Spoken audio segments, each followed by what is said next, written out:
kuanzia leo ninakutengeneza uzalishe vitu vingi.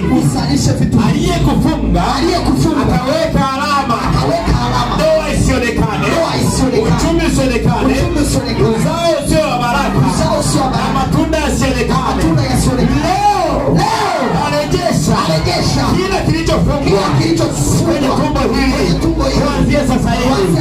Tumbo la uzazi kuanzia sasa kurejesha. Haya, toa mkono, anza kuomba, tamka kurejesha tumbo lako na matunda yake. Inarejesha sasa hivi. Rejesha kila kitu ambacho kinatokana na uzao. Uwe ni uzao wa kimwili, uwe ni uzao wa kiroho, uwe ni uzao kwenye kila jambo, ni lazima tunarejesha.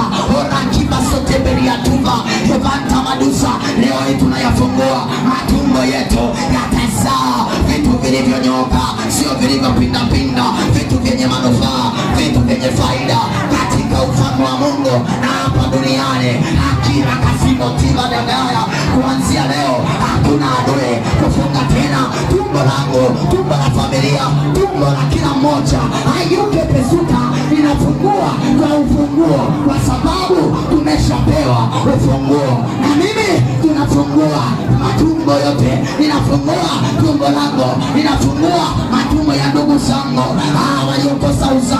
waliokosa uzao wa kimwili, uzao wa watoto.